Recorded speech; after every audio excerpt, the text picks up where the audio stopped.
ప్రభునేసు క్రీస్తునామమున పేరిట మీ అందరికీ వందనాలు శుభాలు తెలియజేస్తున్నాను. అందరూ బాగున్నారా? దేవుడు ఇచ్చినటువంటి మహాకృపను బట్టి ఇంతవరకు పాటల ద్వారాగా దేవుడిని మహిమపరచడానికి దేవుడు ఎంతో కృప చూపించున్నాడు. అందుని బట్టి ప్రభువుకి వందనాలు. మరొక మారిగా ఈ శ్రేష్టమైనటువంటి వాక్య భాగంలోకి మనం వెళదాం. అపోస్తలుల కార్యముల గ్రంథము 2వ అధ్యాయము 3-4 వచనాలు చదువుకుందాం. మరియు అగ్ని జ్వాలల వంటి నాలుకలు విభాగింపబడినట్టుగా వారికి కనబడి వారిలో ఒక్కొక్కరి మీద వాలగా అందరూ పరిశుద్ధాత్మతో నిండిన వారై ఆ ఆత్మ వారికి వాక్శక్తి అనుగ్రహించిన కొలది అన్య భాషలతో మాట్లాడసాగిరి. ప్రార్థన చేసుకుందాం. పరిశుద్ధుడా మహోన్నతుడా మీకే వందనాలు స్తోత్రములు. ఈ చదవబడిన లేఖన భాగముతో మీ పాదముల చెంత కూర్చున్నాము తండ్రి. కనికరించండి, కృప చూపించండి ప్రభువా. ఈ చదవబడిన లేఖన భాగంలోంచి మాతో మీరు మాట్లాడండి నాయన. అయ్యా, నిలబడి ఉన్నది నేనైనప్పటికైనా నిలబెట్టిన వారు మీరై ఉన్నారు. మాట్లాడే మాటలు ఇవి మనుషుల మాటలుగా కాక నీ ఆత్మశక్తి గల మాటలుగా నీ పరిశుద్ధాత్మనే శక్తితో మాతో మీరు మాట్లాడండి. కృప చూపించువాడా మీకే వందనాలు. ఇది చెప్పుచున్న నాకు వినిచిన బిడ్డలకు వినుపుతో కలిగించులాగా రెండంచులు గల వాడి గల వాక్యమైన నీ ఖడ్గముతో నన్ను మమ్మల్ని అయ్యా సరిచేయమని అడుగుతున్నాము తండ్రి. నీ కృపలో భద్రపరచుకోమని ప్రారంభం నుంచి ముగింపు వరకు విత్తబడిన ఆత్మీయ ఫలభరితంగా జరిగించుకోమని యేసుక్రీస్తు అడుగుచున్నాము తండ్రి. ఆమేన్. చదవబడినటువంటి వాక్య భాగమును బట్టి మనము ఆలోచించినట్లయితే కనుక ఇక్కడ పెంతెకొస్తు దినమందు అపోస్తలులైనటువంటి దేవుని యొక్క శిష్యులు ఆయనతో పాటు కొంతమంది వ్యక్తులు మేడగదిలోకి చేరి వారు ప్రార్థిస్తున్నటువంటి సమయము, దేవుని ఆరాధిస్తున్నటువంటి సమయము. ఆ సమయంలో వారి మీద ఏమి వచ్చిందంటండి? అందరూ పరిశుద్ధాత్మతో నిండిన వారై ఏం నింపబడ్డారట? పరిశుద్ధాత్మతో నింపబడ్డారు. అంటే పరిశుద్ధాత్మతో నింపబడటానికి గల గుర్తేంటి? నీవు పరిశుద్ధాత్మతో నింపబడ్డావు. నీవు పరిశుద్ధుడిగా పరిశుద్ధాత్మ అనే శక్తితో మాట్లాడుతున్నావు.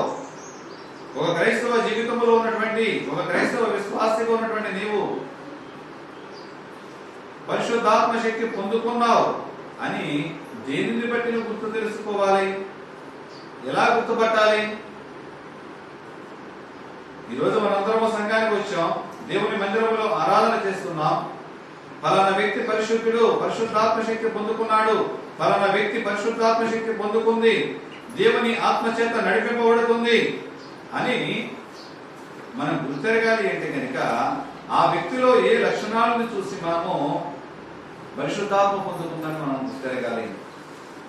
పరిశుద్ధాత్మ పొందుకోవడానికి గుర్తు ఏమిటి అన్నది మనము ఆలోచిస్తే 2వ వచనంలో రాయబడిన విధముగా, 3వ వచనంలో రాయబడిన విధముగా, మరియు అగ్ని జ్వాలల వంటి నాలుకలు విభాగింపబడినట్లుగా. ఏంటంటండి? అగ్ని జ్వాలల వంటి ఏంటది? నాలిక. అగ్ని జ్వాలల వంటి నాలిక. మనిషికి మన శరీరంలో నాలిక చాలా చిన్న వస్తువే, కానీ దానికి చాలా ప్రాముఖ్యమైనదిగా మనం చూస్తూ ఉంటాం. అవునా కాదండి? ఎందుకంటే నాలిక చిన్న వస్తువే. ఒక ఇంటిని తగలబెట్టాలన్నా, తగలబడిపోతున్న ఇంటిని కాపాడాలన్నా ఆ శక్తి ఎవరికి ఉంది? నాలికకి మాత్రమే ఉంది. చాలా గొప్ప శక్తి ఇచ్చాడు దేవుడు మనిషి యొక్క నాలిక. దాని గురించి ఇక్కడ భక్తుడు మాట్లాడుతున్నాడు. ప్రభువు రాయిస్తూ అగ్ని జ్వాలల వంటి నాలుకలు విభాగింపబడినట్లుగా, అంటే వారి నాలుకల నుంచి వచ్చే మాట ఎలా ఉన్నాయంటే అగ్ని జ్వాలల వంటి, అగ్ని జ్వాలల వంటి నాలుకలుగా వారి నాలుకలు ఉన్నట్లుగా ఇక్కడ రాయబడుతూ ఉంది. అంటే చదవబడినటువంటి ఈ వచనాలను బట్టి నాలుకకి ఇచ్చినటువంటి ప్రాముఖ్యత, మనిషి యొక్క నాలుకను బట్టి వారు పొందుకున్నటువంటి పరిశుద్ధాత్మ, దేవునిలో నడిపింపబడుతున్న విధానమును మనం గుర్తెరగవచ్చని చెప్పి ఈ వాక్య భాగం యొక్క అర్థమైంది. అంటే నువ్వు పరిశుద్ధాత్మతో నింపబడ్డావు అంటే నువ్వు పరిశుద్ధాత్మనే శక్తి, పరిశుద్ధాత్మనే వరము నువ్వు పొందుకున్నావంటే దేనిని బట్టి గుర్తెరగవచ్చు? నాలికను బట్టి గుర్తెరగవచ్చు. అదేంటంటే మా నాలుకలన్నీ కూడా చాలా బాగున్నాయి అని చెప్పి అందరం తెలిసామనుకోండి, అందరి నాలుకలు బాగానే ఉంటాయి. ఎందుకంటే కలర్లో మార్చవచ్చు, కానీ నాలుక మాత్రం మార్చడానికి అవకాశం లేదు. ఎవరికి ఇచ్చిన నాలుక వాళ్ళకి ఉంటుంది, కానీ మాట్లాడే విధానం ఆ నాలుక ద్వారా. ఇప్పుడు ఆ నాలుగే లేదనుకోండి, మనిషికి మాట వస్తుందా? ప్రభా ఈ నాలుక ఎంత విలువ ఉంది కనుక ఈ నాలుక జనాలు తగలేసేస్తుంది కదా, ఈ నాలుక నేను కోసేసుకుంటానని చెప్పి నాలుకను కోసుకున్నాం అనుకోండి, ఏమైపోద్ది? మాట రాదు. మొగాళ్ళగా మొత్తం సైకిల్ చేయాలి. ఆ మొగా సైకిల్లో మన బ్రతుకులు ఏమైపోతాయో మనకే తెలియదు. కానీ నాలుకకి ఇచ్చినటువంటి ప్రాముఖ్యత ఈ వచనాలలో రాయబడ్డది. అంటే మనిషి యొక్క నాలిక అగ్ని జ్వాలలుగా విభాగింపబడిన దానిగా ఉండాలని చెప్పి ఇక్కడ ప్రభువు రాయిస్తూ ఉన్నాడు. అంటే మన నాలిక ఎప్పుడు కూడా పరిశుద్ధాత్మ ఆధీనంలో ఉండాలి. మన నాలిక ఎప్పుడు కూడా ఎవరి ఆధీనంలో ఉండాలంట? ఎవరి స్వాధీనంలో ఉండాలి? పరిశుద్ధాత్మ యొక్క స్వాధీనంలో ఉండాలి. పరిశుద్ధాత్మ యొక్క స్వాధీనంలో నీ నాలిక ఉంటే కనుక ఎక్కడా కూడా నీ నాలిక తప్పడడుగులు వేయడానికి అవకాశం లేదు. ఎక్కడా కూడా నీ నాలిక పెడదోవకు వెళ్ళడానికి అవకాశం లేదు. నువ్వు ఇతరులను ఆశీర్వదిస్తున్నప్పుడు, నువ్వు ఒక విశ్వాసం అయినప్పటికైనా లేకపోతే నువ్వు ఒక సేవకుడు అయినా కావచ్చు, ప్రతిరోజు కూడా నువ్వు మాట్లాడడానికి నీకు దేవుడు ఇచ్చినటువంటి నాలిక ఒక శ్రేష్టమైన ఉపయోగకరంగా నువ్వు వాడాలని చెప్పి దేవుడు కోరుకుంటున్నాడు. అంటే ప్రతిరోజు జరుగుతున్నటువంటి రోజుకి ఎన్ని గంటలు చదువుకున్నట్టు రోజు ఎన్ని గంటలు తెలీదా? మరి మాట్లాడరే? రోజుకి 24 గంటలు. ఈ 24 గంటల్లో నువ్వు ఏమేమి మాట్లాడుతున్నావు? దిన ప్రారంభం మొదలుకుని దినము ముగింపు వరకు దినదినము నువ్వు ఏమి మాట్లాడుతున్నావు? నువ్వు పరిశుద్ధాత్మతో నింపబడి ఉన్నావా? పరిశుద్ధమైన మాటలు నీ నోటంట వస్తున్నాయి. ఒకవేళ అపవిత్రమైన మాటలు నీ నోటంట వస్తున్నాయా? పరిశుద్ధాత్మతో నీవు నింపబడలేదు. నాకు పరిశుద్ధాత్మ ఉన్నదని భ్రమలో ఉంటున్నామంటే, దేవుడికి నేను ప్రార్థన చేస్తున్నాను, విజ్ఞాపన చేస్తున్నాను, గంటల తరబడిగా నేను దేవుడితో సహవాసము చేస్తున్నాను, పాటలతో మహిమపరుస్తున్నాను, ఎవరింటికి వెళ్ళినప్పటికైనా నేను స్వార్థ చెప్పక మానను, కీర్తనల ద్వారా, వాక్యముల ద్వారా, నాట్యముల ద్వారా దేవుని గణపరుస్తున్నాను అని చెప్పి నువ్వు ఎంతగా నువ్వు దేవుని గురించి సాక్ష్యం ఇచ్చినప్పటికైనా కానీ నీ నాలిక కనుక అదుపు లేకపోతే నీ పరిశుద్ధాత్మ శక్తి నీలో లేనట్లేదు. నువ్వు అనుకోవచ్చు, పరిశుద్ధాత్మ ఆవరించాడు, పరిశుద్ధాత్మ శక్తిని బట్టి నేను మాట్లాడుతున్నాను, పరిశుద్ధాత్మ శక్తిని బట్టి దేవుడిచ్చిన ఆత్మ వరములను బట్టి నేను ఈ లోకంలో క్రైస్తవురాలుగా నేను జీవిస్తున్నాను, నేను బాప్తిసం తీసుకున్నప్పుడే ప్రతి వ్యక్తిని కూడా ఆత్మతో దేవుడు ఆవరిస్తాడు, పరిశుద్ధాత్మని వరాన్ని ప్రతి ఒక్కరికి ఇస్తాడు. అవును, ఇస్తాడు, కరెక్టేనండి. కానీ నిలుపుకునే శక్తి అవకాశం నువ్వు దేవునికి ఇస్తున్నావా? నీ దగ్గరకు వచ్చినటువంటి ఆత్మ నీ దగ్గర నిలబడడానికి నువ్వు ప్రదేశము శుభ్రముగా ఉందా? మన కుటుంబంలో మన వ్యవసాయపు భూమిలో ఒక పంట వేస్తాం. ఆ పంట పండాలి అంటే కనుక చుట్టూ ఉన్నటువంటి కలుపు మొక్కలు వేస్తూ ఉండాలి. అంతేగాని నువ్వు వేస్తున్న ఎరువంతా కూడా కలుపు మొక్కలు పీల్చుకొని కలుపు మొక్కలు ఎదిగిపోతుంటే అసలు పంట ఎక్కడ ఉంటుంది? భూమిలో ఉంటూ ఉంటుంది. ఏం ప్రయోజనం? నీ దగ్గరకు వచ్చినటువంటి ఆత్మ, నువ్వు పొందుకున్నటువంటి పరిశుద్ధాత్మ అనే శక్తి నీ దగ్గర స్థిరముగా నిలబడాలి. దేవుని కొరకు నువ్వు వాడబడాలి. పరిశుద్ధాత్మ ఇంకా పురుగొల్పబడాలి. పరిశుద్ధాత్మ అనేక మందికి మాదిరికరముగా ఉండాలి అంటే కనుక మొదటిగా నీ విశ్వాసం అనేటువంటి ఆత్మీయ తోట ఎలా ఉండాలండి? ప్రక్షాళన జరిగింపబడాలి. నీ ఆత్మీయ జీవితంలో నీ హృదయంలో ఉన్నటువంటి కలుపు మొక్కలన్నీ కూడా పీకివేయబడాలి. నీ నాలుక మీద ఉన్నటువంటి మచ్చలన్నీ కూడా తొలగింపబడాలి. నీ నాలుక మీద ఉన్నటువంటి దురాలోచనలు, ఎదరవారిపైన మాట్లాడుతున్నటువంటి అబద్ధపు మాటలు, దుర్బోధలు, వేషధారులతో కూడిన మాటలు, కిల్లంగి మాటలు, ఆటపాటలతో కూడిన బూతి మాటలు, ఈ మాటలన్నీ కూడా నువ్వు తొలగించబడితే మాత్రమే ఆ కలుపు మొక్కలన్నీ తీసివేయబడినప్పుడు నీ దగ్గర ఉన్నటువంటి పరిశుద్ధాత్మ అనేటువంటి ఆత్మీయ పంట ఫలించడానికి దేవుడు కృప చూపిస్తూ ఉంటాడు. ప్రతి దినము కూడా నువ్వు పరిశుద్ధాత్మతోనే ఉండాలి. నీ నాలుక పరిశుద్ధాత్మ స్వాధీనంలో నింపబడాలి. అలాగే వారమంతటం లెక్కేసుకున్నావు. ఈ రోజు ఆదివారం దేవుని సన్నిధికి వచ్చావు. అయ్యా నా మందిరానికి వచ్చేటప్పుడు నీ ప్రవర్తన సరి చేసుకోమన్నావు కదా, ఈ రోజు నీ మందిరానికి వచ్చాను, నా ప్రవర్తన అంతా కూడా నేను సరి చేసుకున్నానయ్యా, నా నడవడికలన్నీ సరి చేసుకున్నాను, నీ సన్నిధానంలో నా తప్పులన్నీ ఒప్పుకుంటున్నాను, నా అపరాధాలను ఒప్పుకొని విడిచిపెడుతున్నాను అని చెప్పి ఈ రోజు దేవుని మందిరంలో మొత్తం విడిచిపెట్టానని చెప్పి విడిచిపెడతాం. దేవుని మందిరము దాటి బయటకు వెళ్ళిన తర్వాత నీ స్థితి నా స్థితి ఏమై ఉన్నది? విడిచిపెట్టినవి మళ్ళీ అక్కడ పట్టుకొని వెళ్ళిపోతున్నామా, లేదా విడిచిపెట్టినవి విడిచిపెట్టే నూతన జీవితం గడపడానికి మనం లోకములో వెళ్తున్నామా ఆలోచించగలగాలి. ఈ వారము పునరుద్ధరణ ఆదివారం మొదలుకొని మరి పునరుద్ధరణ ఆదివారము దేవుని సన్నిధిలో మనం అడుగు పెడుతున్న సమయంలో వరకు కూడా ప్రతి దినములో ఉన్నటువంటి 24 గంటలు కూడా మనం లెక్కేసుకోవాలి. ఈ మాట మాట్లాడుతున్నానంటే దేవునికి వ్యతిరేకమైన మాట, నా నాలుక పరిశుద్ధాత్మ స్వాధీనంలో ఉందా లేదా, నా నాలుక పరిశుద్ధాత్మ యొక్క కట్టుబాటుకు కట్టుబడి ఉందా లేదా, నేను మాట్లాడుతున్న మాట అది బుద్ధి మాటలు కావచ్చు, ఎదరవారి మీద అబద్ధ సాక్ష్యములు కావచ్చు, ముసలమ్మ ముచ్చటలతో కాలక్షేపం చేసే మాటలు కావచ్చు, అది ఏ మాటలు అయినప్పటికైనా దేవునికి ఆయాసముకు పుట్టించే మాటలు, ఎదరవారి కుటుంబము పతనమవడానికి కారణమైనటువంటి మాటలు, ఎదరవారిని శపించడానికి వాడబడినటువంటి మాటలు, అది నువ్వు ఏది మాట్లాడినప్పటికైనా పరిశుద్ధాత్మ స్వాధీనంలో నీ నాలిక లేదు. నీ నాలిక అంతా కూడా ఎవరి స్వాధీనంలో ఉంది? అపవాది స్వాధీనంలోనే ఉంది. నీ స్వాధీనంలో నువ్వు ఉంచుకుంటూ పరిశుద్ధాత్మను పక్కన పెడుతూ నీకు ఇష్టం వచ్చినట్లుగా నీ నోటికి నీ నాలికకి ఇష్టం వచ్చినట్లుగా నువ్వు మాట్లాడుతూ దేవునికి ఆయాసము కలిగిస్తూ ఉన్నావు. ఏ విధముగా నీతో పరిశుద్ధాత్ముడు సహవాసము చేస్తాడు? పరిశుద్ధాత్మ శక్తి నీకు ఇవ్వాలని దేవుడు కోరికగానే ఉంది. నువ్వు చేస్తున్న ప్రార్థన విజ్ఞాపనను బట్టి, నువ్వు దేవునితో పని వేసుకున్న విధానమును బట్టి, ఆయనపై నీకున్న విశ్వాసమును బట్టి ఆయన పరిశుద్ధాత్మ వరం ఇవ్వాలని కోరుకుంటున్నాడు, ఇద్దామని ఇష్టపడుతున్నాడు. కానీ ఇద్దామని చేయించాపే సమయాల్లో, ఆయన ఆజ్ఞాపించవలసిన సమయాల్లో మన నాలుక పైన ఏముంది?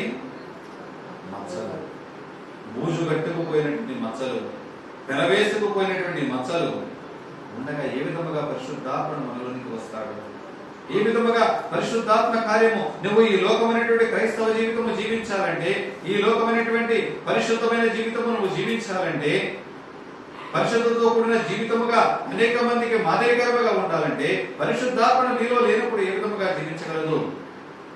నీ నాలుక ద్వారా వచ్చేటువంటి మాటలను బట్టి ఏ ఒక్క ఆత్మైనా రక్షించగలుగుతున్నావా? ఎవరైనా మాట్లాడుతుంటే అయ్యి బాబోయ్ ఆమెతో మాట్లాడలేమండి, ఆయనతో మాట్లాడలేమండి, కనబడితే పారిపోతూ ఉంటారు కొందరు. ఎందుకు నీ నాలుక మీద ఏడుస్తున్నారు? ఎందుకు నీవంటే పారిపోతున్నారు? నీవంటే ఎందుకు భయపడుతున్నారు? ఒకవేళ నువ్వు ఆత్మీయమైన మాటలు చెప్తున్నావు, దేవుని చిత్తము కొరకు చెప్తున్నావు, ఆత్మీయతలో ఎదగలేనటువంటి బిడ్డలు పారిపోతున్నారు. అది వారి కర్మ, మనం చేసేదేమీ లేదు. ఎందుకంటే దేవుడు నీకు పరిశుద్ధాత్మ ఇచ్చాడు.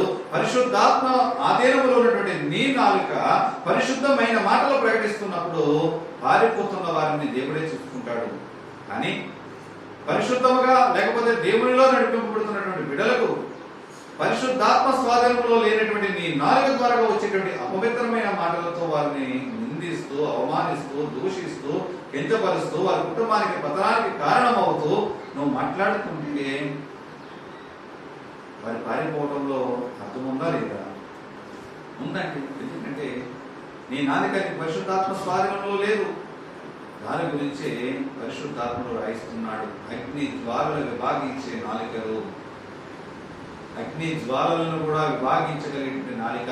నాలికకు ఎంత శక్తిని ఇచ్చాడు దేవుడు, నాలికకు ఎంత ప్రాముఖ్యత ఇచ్చాడు దేవుడు, అదే మనం ఆలోచించగలగాలి.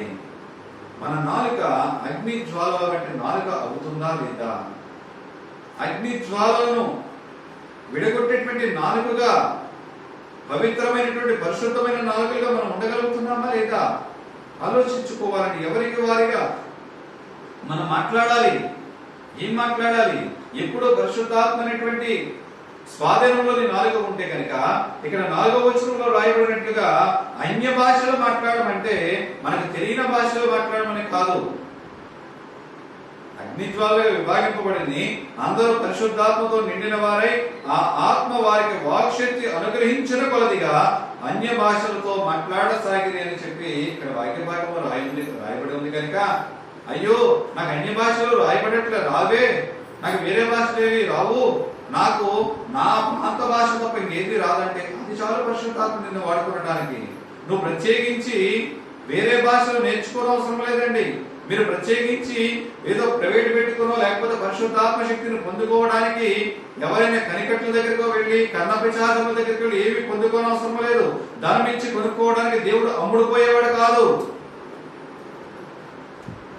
ఈ అగ్ని జ్వాలల వంటి నాలుకలు విభాగించేటువంటి మాటలు ఏమిటి అంటే కనుక దేవుని యొక్క ప్రేమ, దేవుని యొక్క పవిత్రమైనటువంటి మాటలను నువ్వు అందించుటే అగ్ని జ్వాలలు విభాగింపబడేటువంటి నాలుక వాడబడే విధానము. అన్య భాషలంటే తెలియని భాషలు మాట్లాడటం ఒకటే కాదండి. దేవుడు నువ్వు అందించినటువంటి ప్రేమ, నీ మాటలో ప్రేమ, నీ నాలుక ద్వారా వచ్చేటువంటి మాటలో ప్రేమ, ఆ మాటలో ఉన్నటువంటి పవిత్రత, ఆ మాటలో ఉన్నటువంటి ఆప్యాయత, క్రీస్తు ప్రేమను నీ నాలుక ద్వారా వచ్చేటువంటి మాటల ద్వారా ఎప్పుడైతే నువ్వు పంచుతూ ఉంటావో ఆ పరిశుద్ధాత్మ కార్యములు నీ మాట ద్వారా జరిగింపబడుతూ ఉంటాయి. నీ పరిశుద్ధాత్మ నీతో లేనప్పుడు నీ నోటి ద్వారా వచ్చిన మాటలు వేరే, నీ నాలుక పలికిన మాటలు వేరే. పరిశుద్ధాత్ముడు నీతో లేని సమయంలో నువ్వు ఎదురువారి పక్షముగా ప్రవర్తించిన ప్రవర్తన నియమావళి వేరే. కానీ పరిశుద్ధాత్మ స్వాధీనంలో ఎప్పుడైతే నీ నాలిక ఉందో నీ నోటి ద్వారాగా నీ నాలిక మాట్లాడుతున్న మాటలు, ఆ ప్రేమ గల మాటలు, ఆ పవిత్రమైన మాటలు చూస్తున్నటువంటి నీ తోటి సహోదరి సహోదరులు, నీ ఇంటి పక్కవారు కావచ్చు, నీ సంఘంలో కావచ్చు, నీ బంధుమిత్రాదులలో కావచ్చు, నీ స్నేహితులు కావచ్చు, ఏమనుకోవాలా ప్రేమను బట్టి, అబ్బా ఇంతవరకు ఈమె లేకపోతే తను దయ్యాల్లా ఉండేవారు, ఇది వరకు వీళ్ళ నోరు ఇప్పితే వీళ్ళ నాలుక మాట్లాడుతుంటే భయపడి పారిపోయేవాళ్ళం. కానీ వీళ్ళ ప్రేమలో ఉన్నటువంటి మాటలు, వీళ్ళ మాటలో ఉన్నటువంటి పవిత్రత, వీళ్ళ మాటలో ఉన్నటువంటి పరిశుద్ధత, ఈ మాటలో ఉన్నటువంటి శ్రేష్టతను గుర్తించినటువంటి ప్రజలు వారు మార్పు చెందారంటారా? ఎక్కడి నుంచి వచ్చింది ఈ వీరిలో మాట? ఈ మాట ఇంత తీయనటువంటి మాటలు పలకడానికి గల కారణం ఏమిటి అని ఆలోచింపచేసేది పరిశుద్ధాత్మ. ఆ పరిశుద్ధాత్మ స్వాధీనంలో నీ నాలుక ఉంటే కనుక ఆలోచింపచేసినటువంటి ఆ పరిశుద్ధాత్ముడే వారిలో మార్పు కలిగించడానికి కూడా చూపిస్తూ ఉంటాడు. నీ నాలుకే నీ స్వాధీనంలో లేనప్పుడు, నీ నాలుకే పరిశుద్ధాత్మ స్వాధీనంలో లేనప్పుడు ఏ విధముగా నీ నాలుకను బట్టి ఎదురువారు సాక్ష్యం ఇస్తారు? నీ నాలుకను బట్టి పరిశుద్ధాత్ముడికి అవమానం కాదా? నీ నాలుక ద్వారా వచ్చే మాటలను బట్టి పరిశుద్ధాత్ముడికి నువ్వు ఆయాసం కలిగించట్లేదా?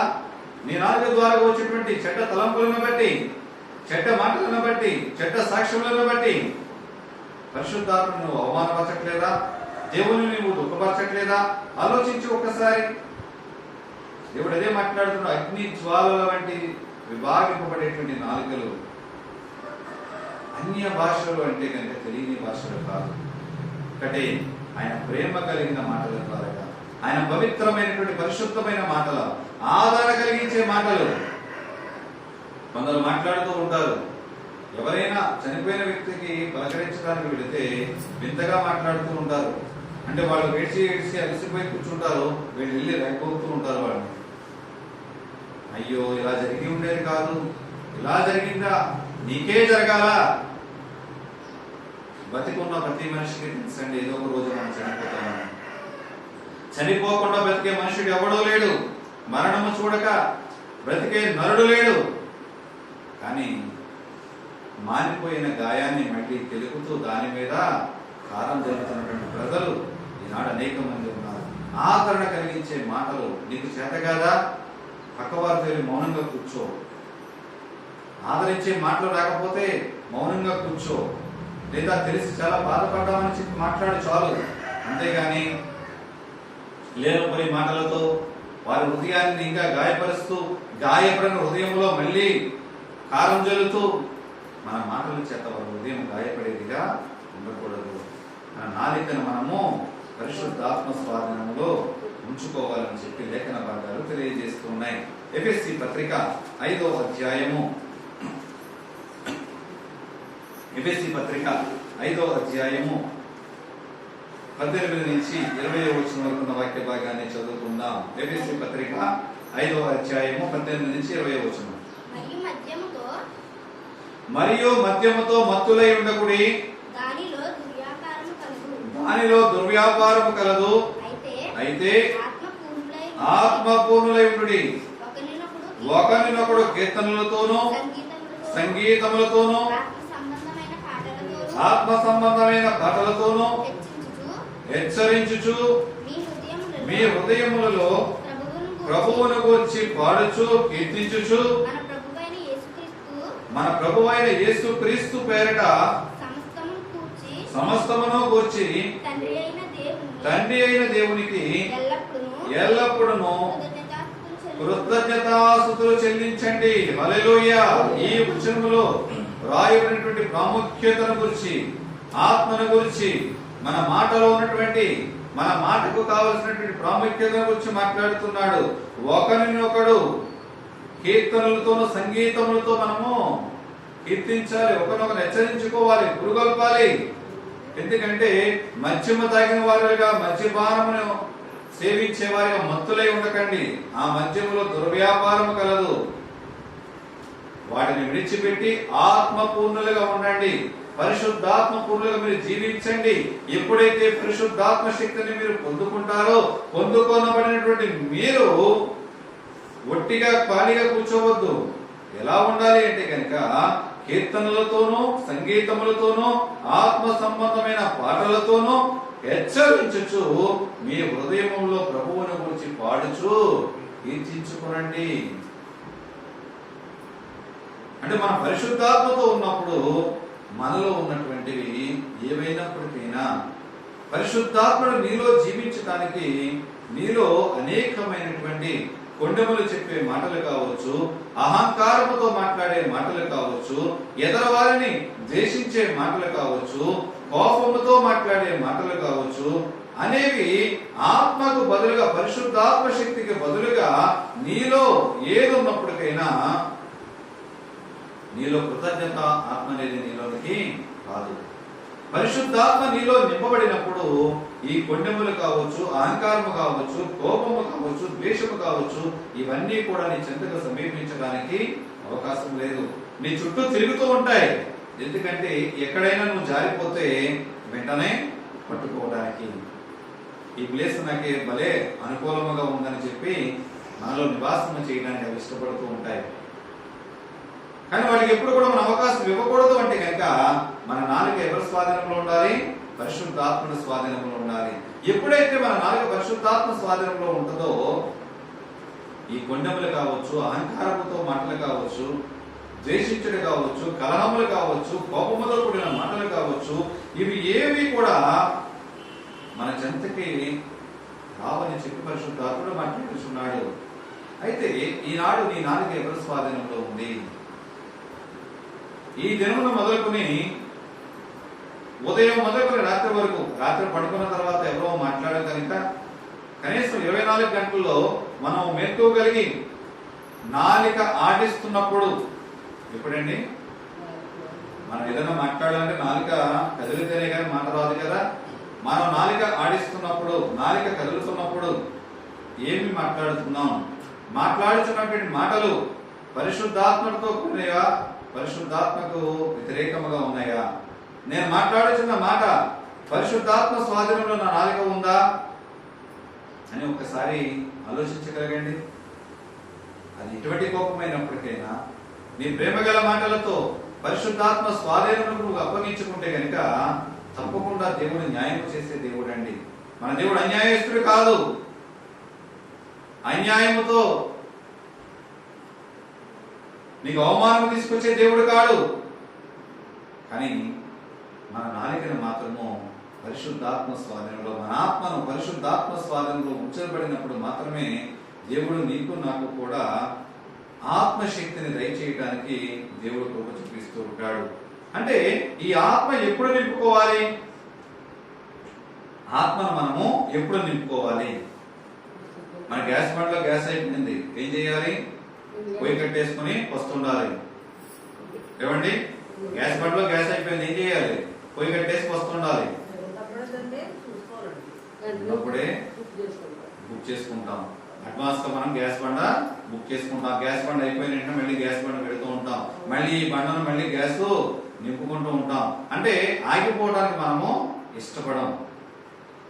ఎప్పుడు కూడా నింపబడుతూనే ఉండాలి. మన ఇంట్లో నీరు అయిపోతుందంటే మళ్ళీ కొత్త నీరు వస్తూ ఉండాలి. ఇంటిలో పాలు అయిపోతున్నట్టే మళ్ళీ పాలు వస్తూ ఉండాలి. ఎప్పుడు ఎదుగుతూ ఉండకూడదు. ఆత్మీయ జీవితానికి కూడా ఏమి నింపబడాలి? నిరంతరము కూడా ఏమి నింపబడుతూ ఉండాలండి? మనలో ఆత్మను నింపబడుతున్నారు. ఎప్పుడు నింపబడాలి? ఈరోజు ఉదయం నింపుకున్నాం, మళ్ళీ ఎప్పుడు నింపుకోవాలి? ఉదయం నింపుకున్న తర్వాత మళ్ళీ సాయంకాలం నింపుకోవాలి. మళ్ళీ మళ్ళీ అంటే ఉదయం నింపుకున్నారు, మళ్ళీ సాయంకాలం నింపుకున్నారు. నింపుకోరు. ఇక్కడ ఉదయం నింపుకున్నారమ్మా, 10 గంటలకు గ్యాస్ అయిపోయింది, మీరు ఏం చేస్తారు? సాయంకాలంగా చూస్తారా? ఎందుకంటే ఆత్మశక్తిని ఎప్పుడు కూడా నిరంతరము కూడా మనము దేవుణ్ణి ధ్యానించుకుంటూ నింపుకుంటూనే ఉండాలి. ప్రభువైన యేసుక్రీస్తు వారు కూడా పగలంతా కూడా తండ్రి రాజ్యంలో కూర్చున్న వార్త, లోకములో వార్త ప్రకటిస్తూ రాత్రికాలం మందు తండ్రితో సహవాసము చేయడానికి వెళ్ళేవాడు. జరిగిన కార్యక్రమాలన్నీ కూడా తండ్రి దగ్గర వివరిస్తూ మళ్ళీ రేపు చేయబోయే విషయాలు తండ్రి దగ్గర మళ్ళీ పొందుకుంటూ మళ్ళీ నింపుకుంటూ ఉండేవాడు. తండ్రి దగ్గర రాత్రంతా నింపుకున్నదంతా కూడా పగలు ఏం చేసేవాడు? అది ఏం చేసేవాడు?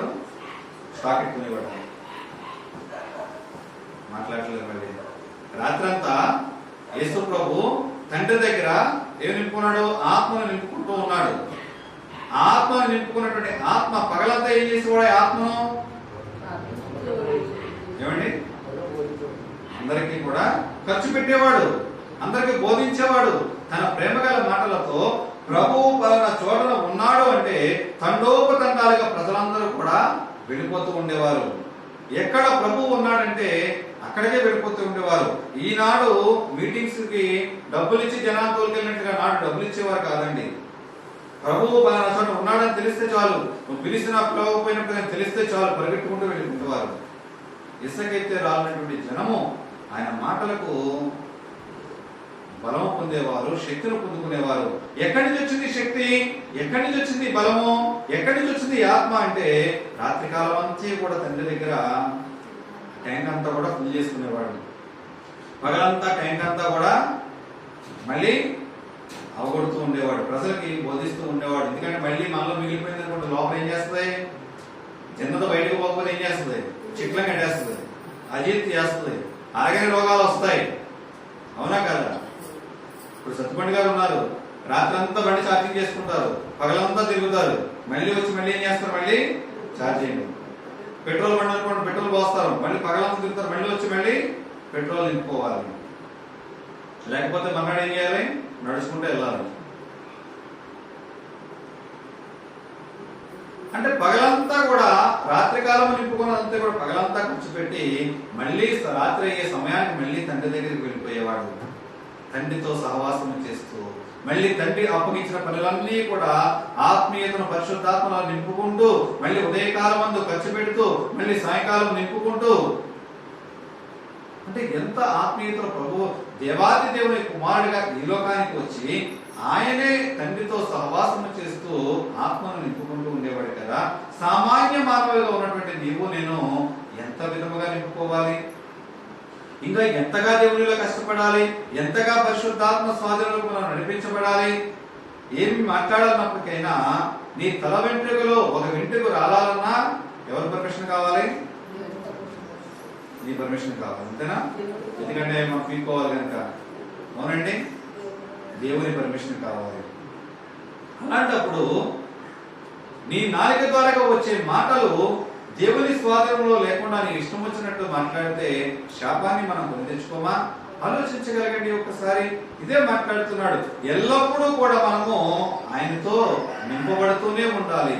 ఎల్లప్పుడూ కూడా ఆత్మపూర్ణులుగా ఉండాలి. ఒక్కసారి ఆత్మపూర్ణులుగా ఉండి ఈ పూట ఆత్మపూర్ణులుగా ఉండి మధ్యాహ్నం నుంచి అపవాది శక్తులతో ఉండమని కాదు. ఈ పూట ఆత్మపూర్ణులుగా ఉండి ఆత్మీయతలో దిగజారిపోయేగా ఒక పూట ఉండాలని దేవుడు మాట్లాడట్లేదు. ఎల్లప్పుడూ కూడా ఆత్మపూర్ణులుగా ఉండండి. దేవుని మందిరానికి వచ్చేటప్పుడు కొందరు ఒకలాగా ఉంటారు. దేవుని మందిరాన్ని నుంచి బయట అడుగు పెట్టిన తర్వాత వారి వేషం మారిపోతాయి, వారి నడవడికలు మారిపోతాయి, వారి క్రియలు మారిపోతాయి, వారి భాష మారిపోతుంది, వారి నడవడికలు మారిపోతాయి, వారి సమస్తములు కూడా మారిపోతాయి. దేవుని మందిరావడంలో ఉన్నంత కాలము కూడా ఉన్నంతసేపు ఎంతసేపు అంతసేపు కూడా పరిశుద్ధముగా పవిత్రముగా ఉన్నట్లుగా ఉంటారు. ఎవరికి వేషధారమైన భక్తి,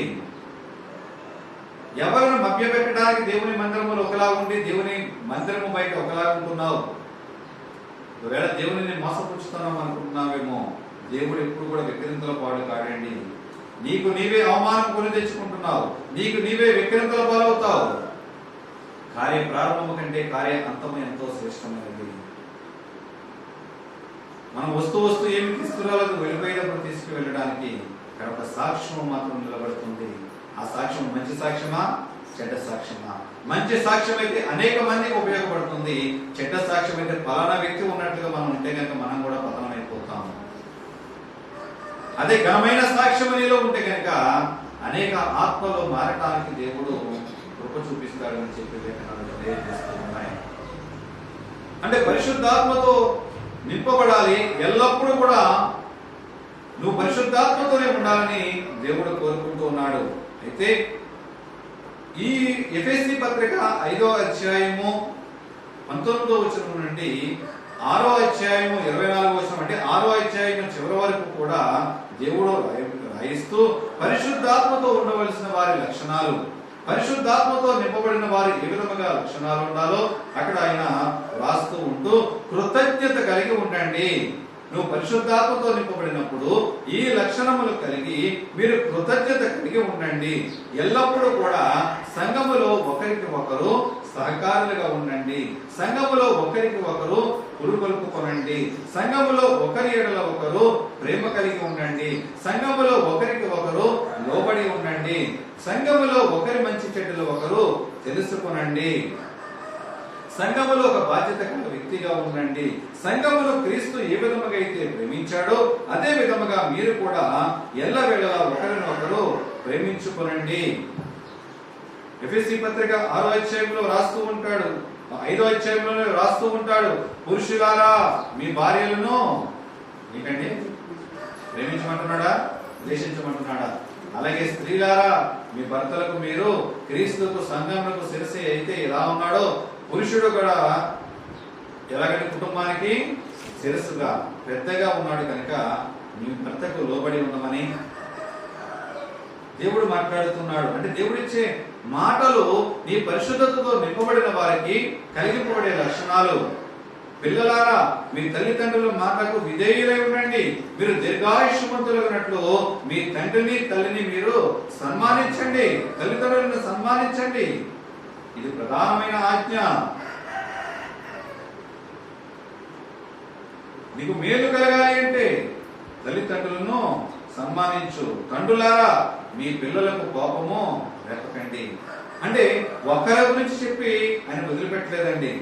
భార్యకు భర్తకు చెప్పాడు, భర్తకు భార్యకు చెప్పాడు, తల్లిదండ్రులకు బిడ్డలకు చెప్పాడు, బిడ్డలకు తల్లిదండ్రులకు చెప్పాడు, యజమానుడికి దాసుడికి చెప్పాడు, దాసుడికి యజమానుడికి చెప్పాడు. వీరందరితో మాట్లాడుతున్నటువంటి దేవుడు మీరందరూ కూడా ఒకరికొకరు సహకరించుకుంటూ క్రీస్తు ఏ విధముగా అయితే సంఘమును కన్నాడో తన విలువైన రక్తమును గురించి సంఘమును ఏ విధముగా అయితే ఆయన కొన్నాడో, సంఘమును క్రీస్తు ఏ విధముగా అయితే ప్రేమించాడో అలాగే పురుషులారా మీ భార్యను కూడా మీరు ప్రేమించండి. సంఘము క్రీస్తుకు లోబడి ఉన్న ప్రకారముగా స్త్రీలారా మీరు మీ భర్తలకు లోబడి ఉండండి అని పరిశుద్ధాత్మ శక్తి పూర్ణులుగా ఉన్నటువంటి వారి కొరకు ఆయన మాట్లాడుతూ ఉన్నాడు. ఈనాడు సంఘముగా ఉన్నటువంటి మనము, క్రీస్తు బిడ్డలుగా ఉన్నటువంటి మనము క్రీస్తుకు ఏ విధముగా లోబడి ఉంటున్నాం? దేవుని సంఘములో మన ప్రవర్తిస్తున్నటువంటి ప్రవర్తన, మనం మాట్లాడుతున్నటువంటి నోటి మాట ద్వారా వచ్చేటువంటి నాలుక ద్వారా వచ్చేటువంటి మాటలు ఏ విధమైనటువంటి మాటల ద్వారా మనం ఉచ్చరిస్తున్నాం, మన నాలుకతో ఏ విధమైన మాటలు ఉచ్చరిస్తున్నాం, ఏ విధముగా దేవుని కొనియాడుతున్నాం, ఏ విశ్వాసముతో దేవుని నువ్వు కొనియాడుతున్నావు ఆలోచించగలుగుతున్నావా? అదే మాట్లాడుతున్నాడు. సంఘమును గురించి జాగ్రత్త తీసుకునండి. సంఘములో ఒకరినొకరు ప్రేమించుకునండి, ఒకరికొకరు లోబడి ఉండండి, ఒకరికొకరు తగ్గించుకుని బ్రతకండి, ఒకరి యోగక్షేమం ఒకరు తెలుసుకునండి, ఒకరికి ఒకరు పురుగొల్పుకునండి. ఇందాక కీర్తనలతోనూ పాటలతోనూ సంగీతములతోనూ ఒకరొకరు ఏం చేసుకోమంటాడు? పురుగొల్పుకోనండి, హెచ్చరించుకోనండి, వాక్యముల ద్వారా మాట్లాడుకోనండి. దేవుని సన్నిధికి వచ్చేటప్పుడు దేవుని సన్నిధానంలో ఉన్నంత సేపు కూడా మనం దేని గురించి మాట్లాడాలి, మన ఆలోచనలు దేని గురించి ఉండాలి, మన తలంపులు దేని గురించి ఉండాలి, మన హృదయ యొక్క ప్రేరణ దేని కొరకు ఉదయం వెంపర్లాడాలి అంటే కనుక దేవుని వాక్యం కొరకు, దేవుని వాక్శక్తి కొరకు, దేవుని మాట కొరకు, దేవుని పిలుపు కొరకు, దేవుని ధ్యానించడంలోనే మన ఆత్మీయ జీవితం ఉండాలి. కానీ దేవుని సన్నిధికి వచ్చినప్పుడే అంతకు ముందు గుర్తురాదు, పక్కింటి ఆవిడ రాలేదేంటి, ఇంటిలో పాలు పొందుకుపోతున్నాయి, ఎండి మిరగాయలు కాకులు ఎత్తుకుపోతున్నాయి, అయ్యో టీవీలో సీరియల్ వాటికి ప్రారంభమైనటువంటి పాస్టర్ గారు ఎంతసేపు ముగించట్లేదు. ఏంటంటే ఆలోచనలు, మన ఆలోచనలు ఈనాడు క్రైస్తవ జీవితం దిగజారిపోవడానికి, ఆత్మీయ జీవితం బలహీనపరచుకోవడానికి కారణం ఏమిటి అంటే కనుక మన దేవుని సన్నిధిలో ఉన్నప్పటికైనా మన ఆలోచనలు లోకమంతో తిరుగుతూ ఉంటాయి. ఎక్కడ నీ విశ్వాస జీవితం? సంఘములో నీ పాత్ర ఏమిటి? సంఘము కొరకు నువ్వు ఏ విధంగా ప్రాధాన్యపడుతున్నావు? సంఘము కొరకు నువ్వు ఏ విధంగా కష్టపడుతున్నావు? సంఘము యొక్క నీ తోటి సహోదరులను బట్టి ఏ విధమైనటువంటి జాగ్రత్తలు తీసుకుంటున్నావు? వారి యోగక్షేమాలు మనం తెలుసుకోగలుగుతున్నామా? ఆమేన్ అనడం పాపం. అనేక సంఘాల్లో చూస్తూ ఉంటాం, ఆమేన్ అని ఆశీర్వాదం ఇచ్చి కళ్ళు తెరిచే లోపల గుమ్మకాడు ఉంటారంట కొందరు. ఎందుకు అంత కంగారు? వచ్చేటప్పుడు ఆకారం వస్తారని వాళ్ళు కూర్చుంటారు, ఆమె అని చెప్పి సేవకుడు కళ్ళు తెరిచే లోపల గుమ్మంగా ఉంటారు. మళ్ళీ అంటే పిలిస్తే ఒకవేళ ఏమైనా మిమ్మల్ని నేను కొరుకు తినేస్తారా అక్కడ వాళ్ళు? కొన్ని సంఘంలో ఉన్నటువంటి అంటువ్యాధులను మీకు అందుకుపోతాయా? కొన్ని వారిలో ఉన్నటువంటి అప్పుల బాధలను మీ మీద ఎత్తి మీద పెడుతున్నారా? వారికి ఉన్న సమస్యలు మీ మీద పెడుతున్నారా? బాధ్యతారాహిత్యముగా ఉన్నటువంటి అల్ప విశ్వాసులు, అవిశ్వాసులు, వారి నాలిక వారి స్వాధీనంలో ఉన్నటువంటి ప్రజలు, అపవాది స్వాధీనంలో ఉన్నటువంటి ప్రజలు తోటి సహోదరుల యొక్క యోగక్షేమం తెలుసుకోవడానికి ఇష్టపడరండి. నువ్వు ఎప్పుడైతే పరిశుద్ధాత్మ స్వాధీనం నీ నాలిక ఉంటుందో తప్పక నీ పొరుగు వాని యొక్క యోగక్షేమాలు తెలుసుకుంటావు. సంఘములో సహవాసములో నీ బాధ్యతను నిర్వహించడానికి నువ్వు ఇష్టపడుతూ ఉంటావు. అదే విషయాన్ని నువ్వు బట్టి పరిశుద్ధాత్మ పురులుగా ఉన్నటువంటి వారు పొందుకోవాల్సినటువంటి విషయం ఈనాడు లోకములో మనుషులతోనే కాదండి. ఎఫెసీ పత్రిక 4వ అధ్యాయము 11వ వచనంలో చూస్తే కనుక మీరు అపవాది తంత్రములు ఎదిరించుటకు శక్తిమంతులైనట్లు దేవుడిచ్చు సర్వాంగ కవచమును ధరించుకునండి. హల్లెలూయా. పోరాటం ఎవరితోనండి? అపవాది శక్తులతో పోరాడుతున్నావు. ఈ అపవాది తంత్రములు ఎదిరించాలి అంటే కనుక నువ్వు ఏమి ధరించాలి? సర్వాంగ కవచమును ధరించాలి. నీ పరిశుద్ధాత్మ అనే శక్తి అనేటువంటి సర్వాంగ కవచమును నువ్వు ధరించినప్పుడు ఆ సర్వాంగ కవచముతో అపవాది తంత్రములు ఎదుర్కొనే శక్తి దేవుడు నీకు ఇస్తాడు. నువ్వు సర్వాంగ కవచము ధరించకుండా నీ నాలుకను పరిశుద్ధాత్మ స్వాధీనంలో ఉంచుకోనకుండా, అయ్యా నేను ఎప్పుడు కూడా వాక్యమనే చెప్పులే తొడుక్కుంటున్నాను, నా పాదములకు సమాధాన స్వార్థ వలనైనటువంటి సిద్ధ మనసుని జోడిని తొడుక్కున్నాను, వాక్యమనే జోడు తొడుక్కున్నావు, సిద్ధ మనసు స్వార్థ ప్రకటించడానికి వెళుతున్నావు, కానీ నీ నాలుక బాగోలేదే, నీ నాలుక దేవుని స్వాధీనంలో లేదే. ఎందుకు నువ్వు నాలుక నీ స్వాధీనంలో లేనప్పుడు సత్యమైనటువంటి దట్టిని నీ నడుములకు కట్టుకొని ఏమి ప్రయోజనం అని చెప్పి దేవుడు మాట్లాడుతున్నాడు. విశ్వాసం అనే డాలు పట్టుకున్నావు, అపవాది చేసే అగ్ని బాణములను కూల్చడానికి విశ్వాసం అనే డాలు పట్టుకున్నావు, కానీ అపవాది చేసే అగ్ని బాణములు వాడు వదులుతూ ఉంటే డాలును పక్కన పెట్టి నువ్వేం వాడుతున్నావు? అపవాది స్వాధీనంలో ఉన్నటువంటి పరిశుద్ధాత్మ శక్తి కోల్పోయిన నీ స్వాధీనంలో ఉన్నటువంటి నాలుకను వాడుతున్నావు. అప్పుడు అగ్ని బాణములు నీ మీదకి రావా? అపవాది ఇస్తే అగ్ని బాణాలు ఎవరికి తగులుతాయి? కానీ ఇక్కడ మాట్లాడుతున్నాడు కదా, ఇవన్నీ కాక విశ్వాసం అనే డాలు పట్టుకుని దానితో మీరు దుష్టుని అగ్ని బాణములన్నిటిని ఆర్పుటకు శక్తిమంతులవుదురు. హల్లెలూయా. విశ్వాసం అనే డాలు పట్టుకుని దేవుడు మాట్లాడుతుంటే అపవాది చేసే అగ్ని బాణములప్పుడు ఆ విశ్వాసం అనే డాలు పక్కన పెడుతున్నాం. ఎవరికి పని చెప్తున్నాం? నాలుకకు పని చెప్తున్నాం. అగ్ని బాణాలు ఏ విధంగా వేస్తాడు అపవాది? ఎదురువారిని కించపరచడం గురించా, లేకపోతే నీతో గొడవ పట్టడానిక, లేకపోతే నేను అవమానించడానిక, ఏమైనప్పటికైనా నీతో నీ నోటి ద్వారాగా అపవిత్రమైన మాటలు పలికించడానికి ఎటువంటి అగ్ని బాణాలైనా అపవాది వాడొచ్చు. కానీ మనం ఏం పెట్టుకోవాలి? ఏమని పెట్టుకోవాలండి? ఏమని పెట్టుకోవాలి అంటున్నారు. అంటే మాట రావట్లేదు పైకి, అంటే పెదాలు అంటే చూడండి, మూగవార్తలు వచ్చి ఆ మూగవార్తను బట్టి అంటే పెదాల కదలికను బట్టి నేను తెలుసుకోవాలా? ఏమంటే పెట్టుకోవాలి? వినలే, ఇంటికాడ ఇలా ముక్కలు పోరా, టైం అయిపోతుందా?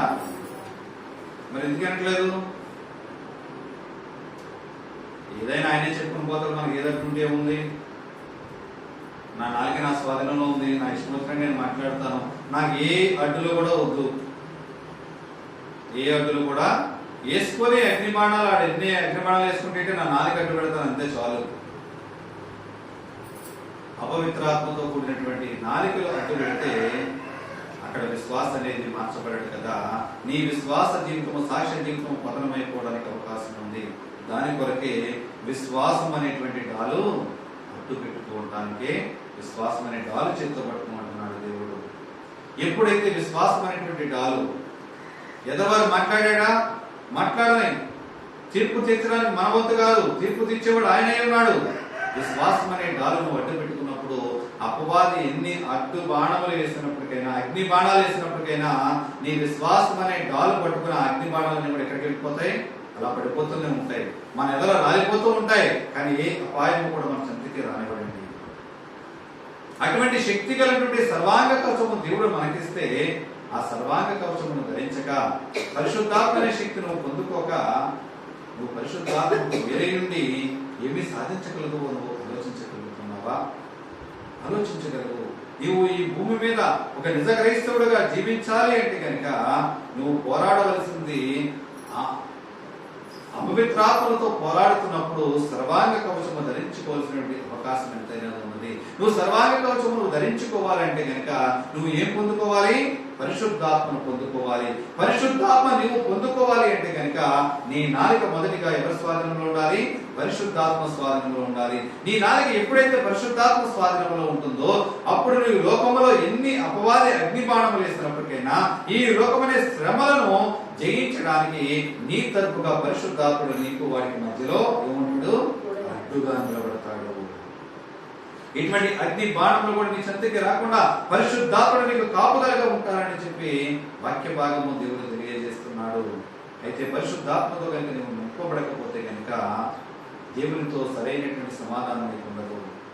పరిశుద్ధాత్మతో నువ్వు నింపబడకపోతే, పరిశుద్ధాత్మ స్వాధీనంలో కనుక నీ నాలుక లేకపోతే కనుక దేవుని సరైన స్థితిని నువ్వు స్తుతించలేవు. వేషధారిగా నువ్వు స్తుతిస్తావేమో కానీ నీ నాలిక ద్వారా వచ్చే స్థుతి యథార్థమైనటువంటి స్థుతి మాత్రము కాదు. నేను దేవునికి ఉచ్చరింప శక్యమగానే మూలలోకి నేను ప్రార్థన చేస్తాను అనుకోవచ్చు, కానీ పరిశుద్ధాత్మ స్వాధీనంలో నీ నాలిక లేకపోతే కనుక నువ్వు దేవునితో సరైన విధానంలో నీవు స్తుతించలేవు.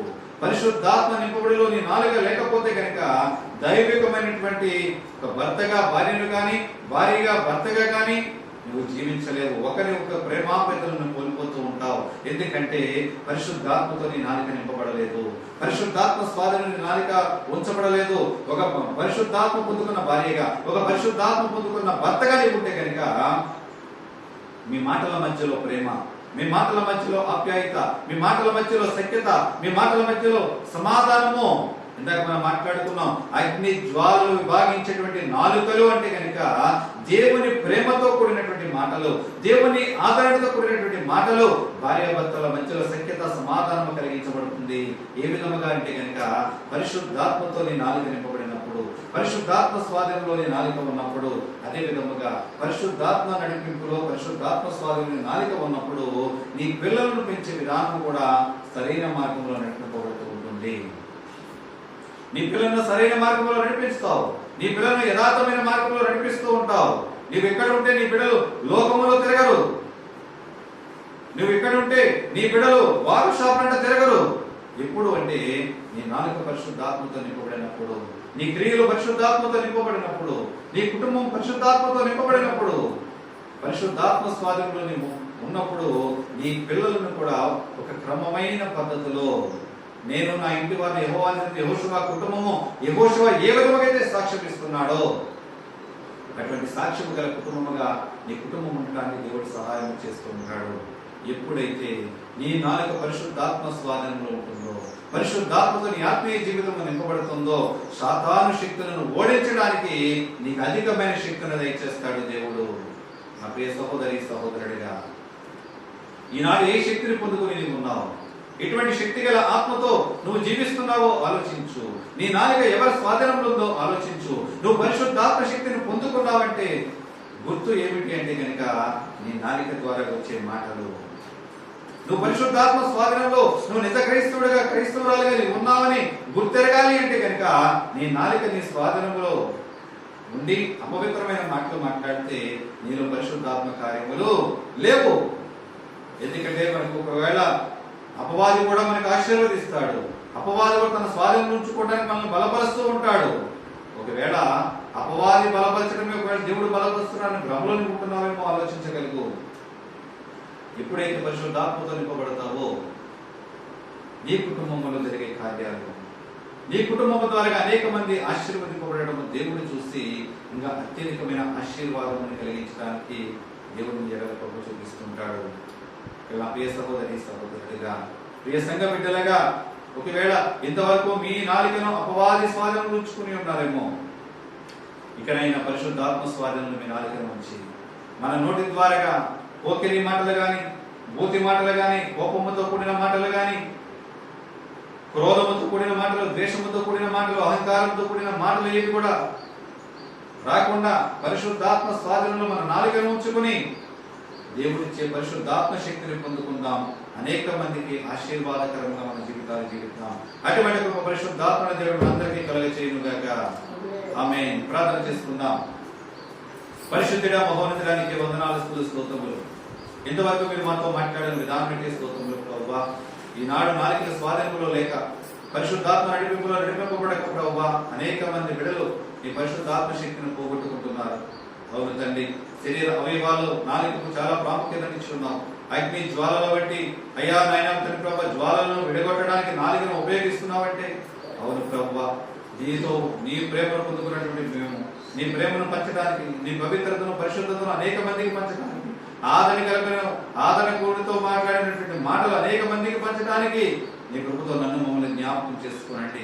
విత్తబడిన మాటలు ఏది వ్యర్థముగా పోని పొందుతండి ప్రభువా. నీ పరిశుద్ధాత్మ పొందులుగా కృతజ్ఞత కలిగి నీలో జీవించడానికి తండ్రి ప్రభువా. ఒక భర్తగా భార్యను ప్రేమించుట, ఒక భార్యగా భర్తకు లోబడి ఉండుట, భార్యాభర్తలుగా బిడ్డలను తండ్రి సరైన క్రమంలో పెంచుట, బిడ్డలుగా తల్లిదండ్రులకి లోబడుట మా అందరికీ నేర్పించున్నారు. అందరూ బట్టి వందనాలు చెల్లించున్నాము. మీరే కృప చూపించండి నాయన. అపవాద శక్తులు ఎదుర్కొంటే సర్వాంగ కవచము ధరించినటువంటి శక్తి గల ఆత్మ నాకు మాకు దయచేసి కృప చూపించమని, విత్తబడిన ఆత్మీయ ఆహారం విడుదల జీవితంలో బలవంతముగా వాడుకు కృప చూపించమని యేసుక్రీస్తు అడుగుచున్నాను మా ప్రియ పరలోకపు తండ్రి. ఆమేన్. ఆమేన్. ఆమేన్. అందరికీ వందనాలండి.